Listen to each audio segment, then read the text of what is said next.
Turkmenistan. মধ্য এশিয়ার একটি প্রাকৃতিক সৌন্দর্যের দেশ হচ্ছে তুর্কমেনিস্তান। ইসলাম দেশটির রাষ্ট্রীয় ধর্ম। তুর্কমেনিস্তানের মোট জনসংখ্যার 93% মানুষ মুসলিম। দেশটি প্রাকৃতিক সম্পদে খুবই সমৃদ্ধ। তুর্কমেনিস্তানের স্থানীয় নাগরিকদের গ্যাস, বিদ্যুৎ, পানি ব্যবহারের জন্য সরকারকে কোনো রকমের বিল দিতে হয় না।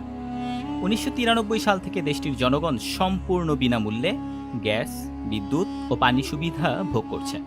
তুর্কমেনিস্তানের মধ্যে রয়েছে পৃথিবীর একমাত্র দোজখের দরজা। এই দরজাটি উজবেকিস্তানের মরুভূমিতে অবস্থিত। দোজখের দরজা কখনোই আগুন নেভে না। দিন রাত 24 ঘন্টা সেখানে অবিরাম আগুন জ্বলতে থাকে। প্রতি বছর দোজখের দরজা দেখতে পৃথিবীর বিভিন্ন দেশে প্রান্ত থেকে প্রায় হাজার হাজার দর্শক তুর্কমেনিস্তানে পাড়ি জমায়। তুর্কমেনিস্তান খুবই পরিষ্কার পরিচ্ছন্ন একটি দেশ। দেশটির নারীরা খুবই সুন্দর। দেশটির কোনো নারীকে বিয়ে করতে হলে সেই দেশের সরকারকে $50,000 পরিশোধ করতে হয় এবং এই টাকার বিনিময়ে আপনি দেশটির নাগরিকত্ব গ্রহণ করে তুর্কমেনিস্তানের নারীদের বিয়ে করতে পারবেন। বন্ধুরা, আজকের পর্বে আপনি তুর্কমেনিস্তান সম্পর্কে এমন সব অজানা তথ্য জানতে পারবেন যেসব তথ্য আগে কখনোই শোনেননি। বিস্তারিত জানার জন্য ভিডিওটি একটুও না টেনে শেষ পর্যন্ত দেখতে থাকুন। সেই সঙ্গে পরবর্তী ভিডিও আপডেট পেতে চ্যানেলটি সাবস্ক্রাইব করে বেল নোটিফিকেশনটি অন করে দিন। বন্ধুরা, তুর্কমেনিস্তান মধ্য এশিয়ার সবচেয়ে কম জনসংখ্যার একটি দেশ। দেশটির জনসংখ্যা মাত্র 60 লাখ। জনসংখ্যা কম হলেও তুর্কমেনিস্তান বাংলাদেশ থেকে 3 গুণ বড়। দেশটির আয়তন মাত্র 4,88,100 স্কয়ার বর্গ কিলোমিটার। দেশটির রাজধানীর নাম আশগাবাদ। তুর্কমেনিস্তান 80%-এরও অধিক অঞ্চল কারাকুম মরুভূমিতে ঢাকা। দেশটির মরুভূমির বালির নিচে লুকিয়ে আছে তেল, গ্যাস, সোনা, ইউরেনিয়াম সহ বিভিন্ন মূল্যবান প্রাকৃতিক সম্পদ। বিশ্বের 4র্থ বৃহত্তম গ্যাসের মজুত রয়েছে তুর্কমেনিস্তানে। দেশটির আয়ের সিংহভাগই আসে তেল ও গ্যাস রপ্তানি থেকে। তুর্কমেনিস্তানে বেশ কিছু অদ্ভুত ও মজাদার আইন ও নিয়মকানুন রয়েছে। দেশটিতে কোনো নারী তার পুরুষ সঙ্গীর সাথে হাত ধরে হাঁটতে পারবে না। এমনকি যদি স্বামী স্ত্রী হয় তাও রাস্তায় হাত ধরে হাঁটা যাবে না। কোনো নারী বা পুরুষ এই আইন ভঙ্গ করলে তাকে কঠিন শাস্তি ভোগ করতে হয়। তুর্কমেনিস্তান বিশ্বের অন্যতম সুন্দর একটি দেশ। দেশটির রাস্তাঘাট, বাড়িঘর সবকিছুই খুবই সাজানো গোছানো ও পরিষ্কার পরিচ্ছন্ন। তুর্কমেনিস্তানের অধিকাংশ বাড়ি সাদা মার্বেল পাথরের তৈরি। দেশটির সরকারি অফিস, আদালত সহ সকল স্থাপনাই সাদা মার্বেল পাথরের তৈরি। আপনি যদি দেশটিতে একবার ভ্রমণ করেন তাহলে আপনি ভুল করে দেশটিকে সাদা পৃথিবীর সাম্রাজ্য ভেবে ভুল করে বসতে পারেন। সাদা রং দেশটির মানুষের কাছে খুবই প্রিয়। তুর্কমেনিস্তানের মানুষের কাছে সাদা রং এত জনপ্রিয় হওয়ায় দেশটির নাম সাদা প্রিয় জাতি হিসেবে গিনেস ওয়ার্ল্ড রেকর্ডে উঠেছে। তুর্কমেনিস্তানের সাবেক প্রেসিডেন্ট বেরদি মোহাম্মদের কালো রং পছন্দ না হওয়ার কারণে দেশটিতে কালো গাড়ি নিষিদ্ধ করে আইন পাস করেছে দেশটির সরকার, যার ফলে এক রাতের মধ্যে দেশটির রাস্তা থেকে সকল প্রকারের কালো রঙের গাড়ি তুলে নেওয়া হয়। আপনি যদি কখনো দেশটিতে ভ্রমণ করে থাকেন তাহলে দেখতে পাবেন বর্তমানে দেশটির রাস্তায় কালো রঙের কোনো গাড়িই নেই। চারিদিকে শুধু সাদা আর সাদার রাজত্ব। তুর্কমেনিস্তানে প্রকাশ্যে ধূমপান একদম নিষিদ্ধ।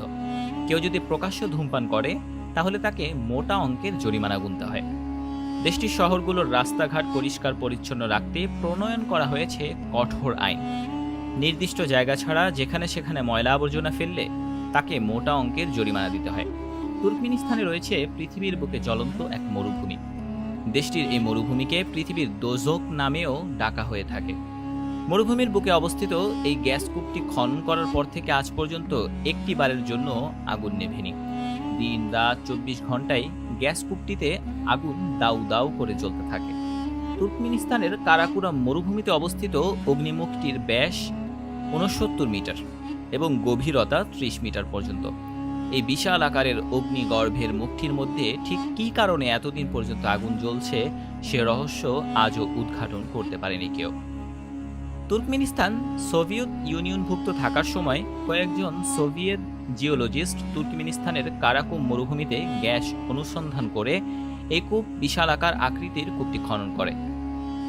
কূপ খননের পর তারা সেখানে মিথেন গ্যাসের সন্ধান পায়, কিন্তু কূপে মিথেন গ্যাসের এত চাপ ছিল যে সেখান থেকে মিথেন গ্যাস উত্তোলন অসম্ভব হয়ে ওঠে এবং কূপ থেকে আশপাশের এলাকায় বিষাক্ত মিথেন গ্যাসের বাতাস ছড়িয়ে পড়তে শুরু করে। তাই সোভিয়েত বিজ্ঞানীরা বাতাসে গ্যাস ছড়িয়ে পড়ার আশঙ্কায় ওই কূপে আগুন ধরিয়ে দেয়। বিজ্ঞানীদের ধারণা ছিল গ্যাস কূপে আগুন ধরিয়ে দিলে কূপ থেকে গ্যাস বের হওয়ার পরিমাণ আস্তে আস্তে হ্রাস পাবে, আর গ্যাসের পরিমাণ হ্রাস পেলে আগুনও আস্তে আস্তে নিভে আসবে। কিন্তু বিপরীতে আগুন জ্বলছে অবিরাম বিরতিহীনভাবে।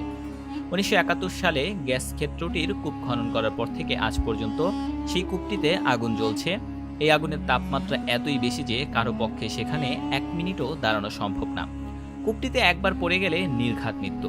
প্রতি বছর হাজার হাজার পর্যটক দোজখের কূপটি দেখতে তুর্কমেনিস্তানে ভিড় জমায়। তুর্কমেনিস্তানে অসংখ্য দর্শনীয় স্থান থাকলেও দেশটিতে অল্প সংখ্যক পর্যটক বেড়াতে আসে। এর মূল কারণ দেশটির ভিসা জটিলতা। দেশটির সরকার রাজনৈতিক কারণে দেশটিতে বিদেশি পর্যটক প্রবেশে খুব বেশি আগ্রহ দেখায় না। তবে দেশটির মানুষ খুবই আন্তরিক। দেশটির মানুষের আতিথেয়তা যে কাউকে মুগ্ধ করে।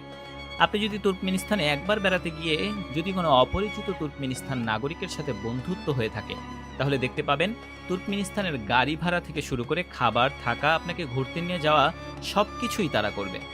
বিনিময়ে আপনি টাকা দিতে চাইলে সেই টাকাও নেবে না। পর্যটকদের প্রতি এরকম উদার মনোভাব পৃথিবীর খুব কম দেশেই আছে। তুর্কমেনিস্তান একটা সময় সোভিয়েত ইউনিয়নের অন্তর্ভুক্ত ছিল। সোভিয়েত শাসনের সময় দেশটিতে কোনো ধর্মীয় স্বাধীনতা ছিল না। সোভিয়েতের কমিউনিস্ট শাসকরা মুসলমানদের উপর একের পর এক নির্যাতনের স্ট্রিম রোলার চালাতে থাকে। এরপর দেশটি 1991 সালে সোভিয়েত ইউনিয়ন থেকে স্বাধীন হলে দেশটির মানুষ তাদের ধর্মীয় স্বাধীনতা ফিরে পায়। তুর্কমেনিস্তানে একদলীয় শাসন ব্যবস্থা প্রচলিত রয়েছে। মানবাধিকার লঙ্ঘনের জন্য ব্যাপক সমালোচিত হয়েছে দেশটির সরকার। দেশটির নাগরিকদের বিদেশ ভ্রমণে কঠোর বিধিনিষেধ আরোপ করেছে। দেশটির জাতিগত সংখ্যালঘুদের বিরুদ্ধে বৈষম্য চর্চা রয়ে গেছে। বিশেষত রুশ জাতিগত সংখ্যালঘুদের প্রতি বৈষম্য করা হয় সবচেয়ে বেশি। তুর্কমেনিস্তানের রুশ জাতিগত সংখ্যালঘুদের বিশ্ববিদ্যালয়ে ভর্তির আবেদন প্রত্যাখ্যান করতে দেশটির সরকার বিশ্ববিদ্যালয়গুলোকে উৎসাহিত করে বলে অভিযোগ রয়েছে। হিউম্যান রাইটস ওয়াচের মতে তুর্কমেনিস্তান বিশ্বের অন্যতম নিপীড়িত একটি দেশ। দেশটি কার্যত স্বাধীন যাচাই বাছাইয়ের জন্য তদন্ত, মিডিয়া এবং ধর্মীয় স্বাধীনতায় কঠোর বিধিনিষেধ আরোপ এবং মানবাধিকার রক্ষাকারী ও অন্যান্য কর্মীরা সরকারি প্রতিশোধের ক্রমাগত হুমকির মুখোমুখি হয়। তো বন্ধুরা, তুর্কমেনিস্তান নিয়ে আজ এই পর্যন্তই। পরবর্তী ভিডিওতে কোন দেশটি সম্পর্কে জানতে চান, কি জানতে চান, দ্রুত লিখে ফেলুন কমেন্ট বক্সে। পরবর্তীতে এরকম নিত্য নতুন আপডেট পেতে চ্যানেলটি সাবস্ক্রাইব করে বেল নোটিফিকেশনটি অন করে দিন। ভিডিও পাবলিশ হওয়ার সাথে সাথে আপনার কাছে চলে যাবে নোটিফিকেশন। দেখা হবে পরবর্তী কোনো ভিডিওতে। সে পর্যন্ত ভালো থাকুন। আল্লাহ সকলকে সুস্থ ও সালামতে রাখুন। আল্লাহ হাফেজ।